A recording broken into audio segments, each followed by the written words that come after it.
Pray and give your situation to God. Uh-oh. Uh-oh. That's all right. That's all right. Talk to the one that hurt you or that offended you, as you guys were saying. You know, always good to talk things out with the person. You know, and like Deacon said, acknowledge the part that you played in the situation. You know, that helps out. That will help out a whole lot. You see, if you have people denying their part, then the situation is not going to go anywhere. It's not going to be resolved at all. You know, I apologize to the one that offended you. You know, right. You know, apologize to the one that you offended, I should say. You always have to do that. You know, that and forgive the person too. Forgive the person that hurt you. You know, you trust me, forgiveness will release a whole lot of things. A whole lot of things in your life. If you be obedient, just be obedient to God and forgive. And also to apologize, you know, your life will be much more better to let all that go.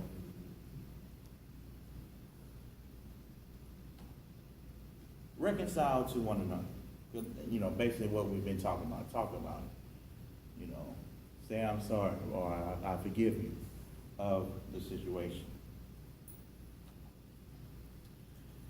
You may not always get the results you want. Just know that God will honor your obedience in the situation. Now, I want to be candid for a moment. I had a situation with my neighbor, maybe a couple of years ago. He had lost his mother, and he apparently was upset, and I was outside moving my car. And he wants to speak to my mom, but, I said no. She's busy with something. One thing led to another. He came to my yard and pushed me. Now, of course, I'm ready to fight. I'm ready to buckle up, But if it wasn't for my neighbor across the street, said, Alonzo, just go home. Just go home. Just get in the house. Get in the house. Get in the house. And, and if it wasn't for that neighbor, I don't know if you would have seen me today. I'm just going to let you know. I just want to let you know. And then, I got into the house. I told my mom about it. And then the guy came over that pushed me. That was, upset. And he started talking. He apologized to my mom. And my mom was talking to him and saying, you shouldn't be apologizing to me. You should be apologizing to my son.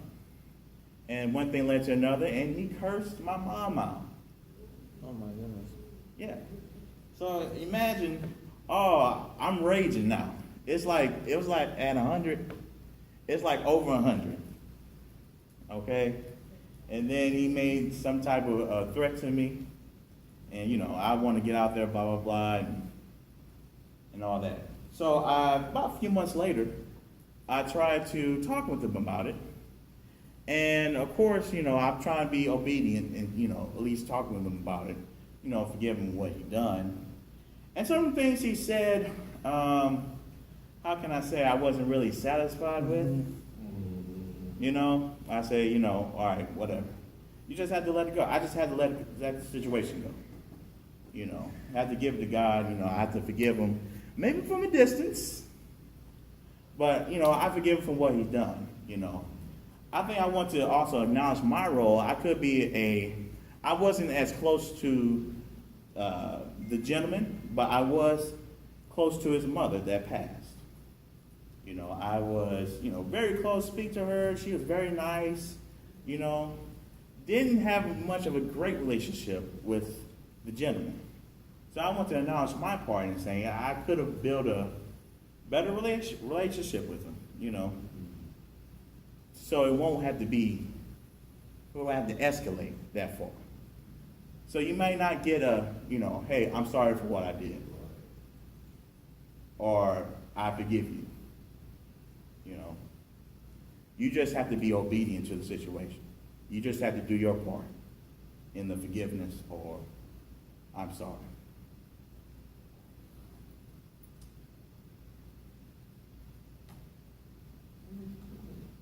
Okay, so now we're moving past that, the thick part, the tough part, into finding your mate,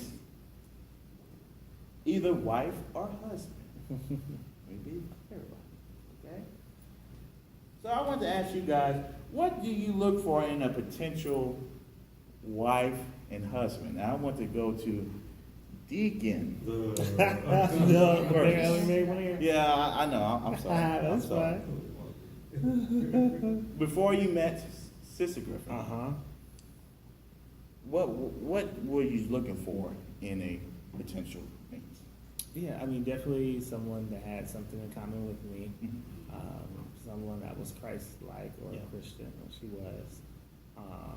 Someone that I could talk to, someone that could be like a prayer warrior for me and I for her.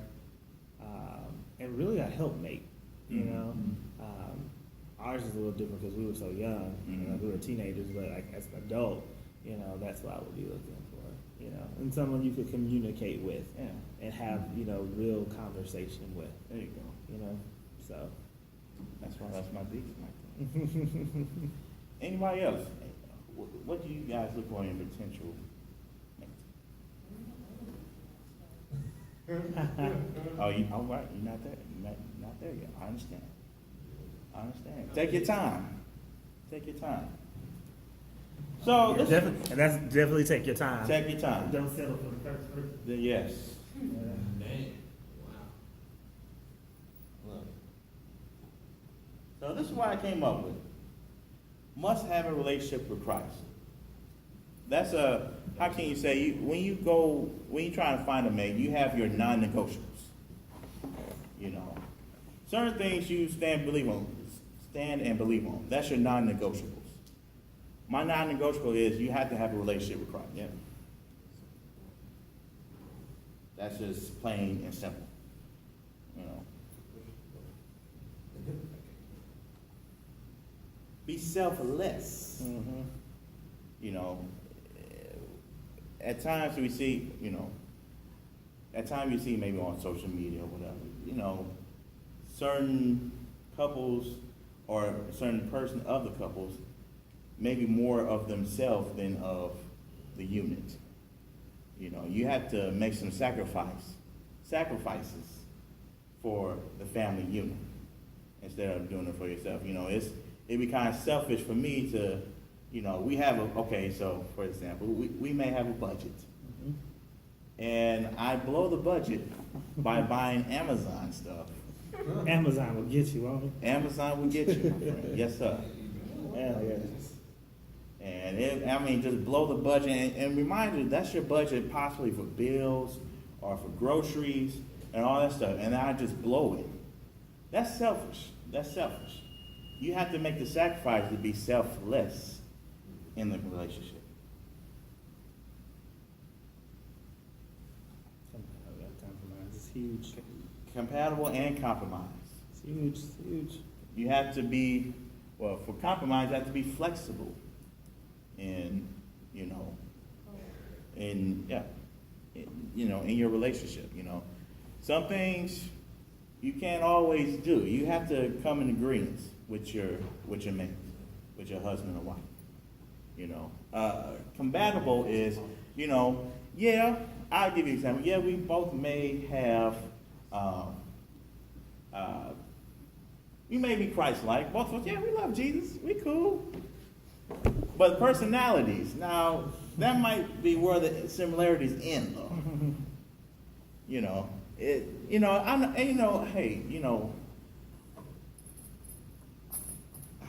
Goodness. Dick, I need your help on that. I need your help on that. Okay. I need your help on compatible. Can you give me an example, good example of compatible? Of how you be compatible with your mate? Yes. What you say, John?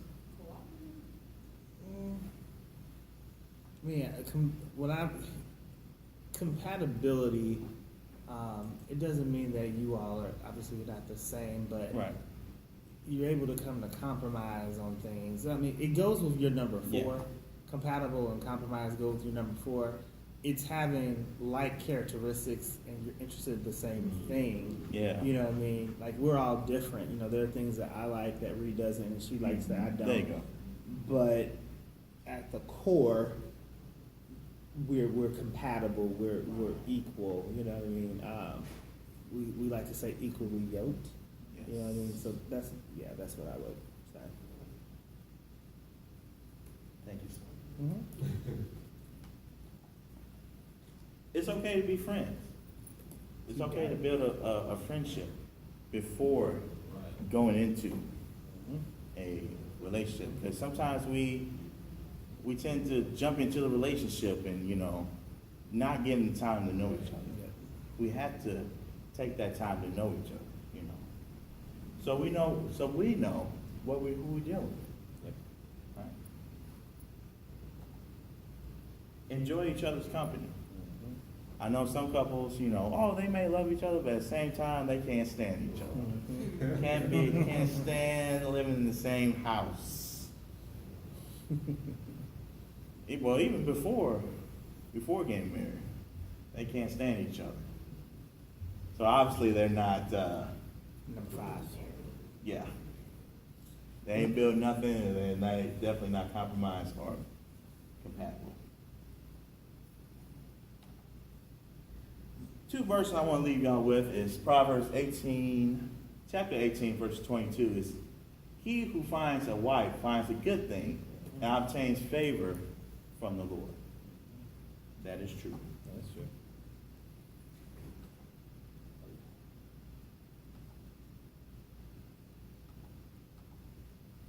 In Ephesians chapter 5, verse 25 is that husbands, love your wives, even as Christ also loved the church and gave himself for it.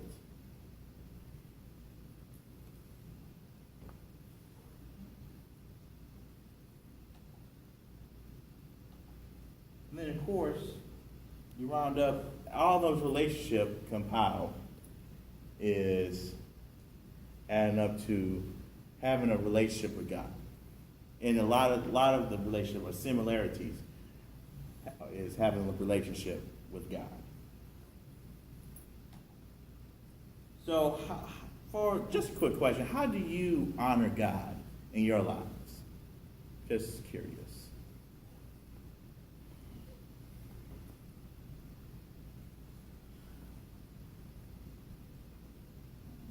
Living as godly as possible.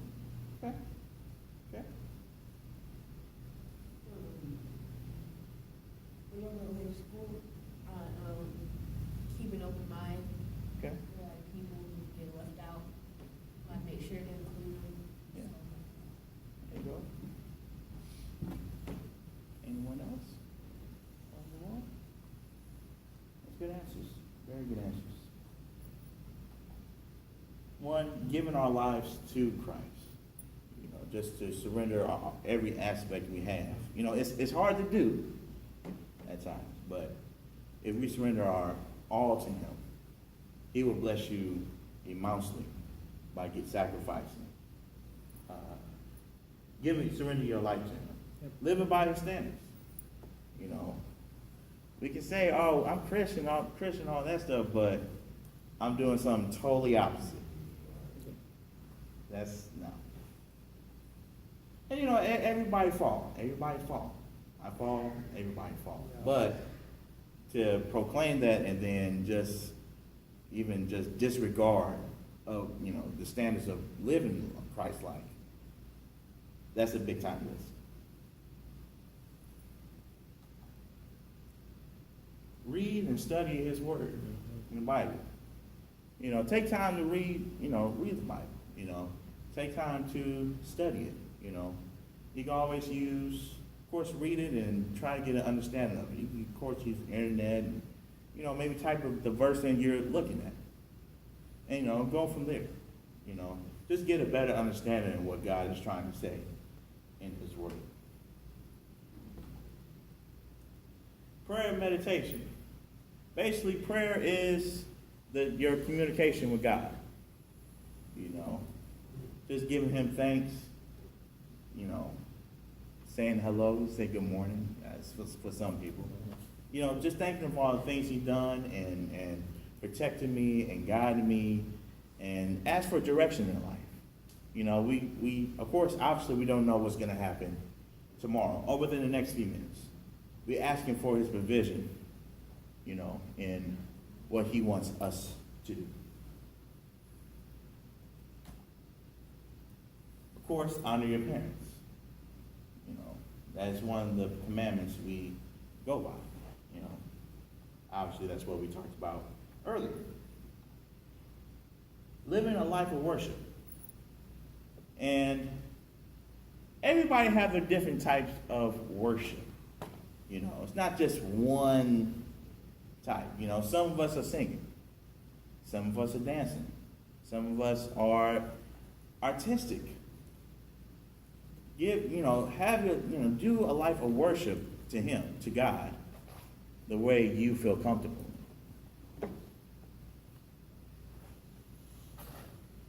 And displaying characters of God, you know, be loving to people, being a peacemaker, you know, be, like Thomas said, being open-minded, be helpful, you know, and many other things. I want to leave you with this verse. Galatians chapter 5, verses 22 and 23. But the fruit of the Spirit is love, joy, peace, patience, kindness, goodness, faithfulness, gentleness, self-control. Against such things there is no law. So basically, if we can display this to a stranger, anybody we know, you know, maybe a family member that's not, don't have a relationship with Christ, if we can display these, it can be much easier for them, you know, much easier to draw them to having a relationship with Christ. So I want to end it off with showing a video of how you can influence someone to have a relationship with Christ.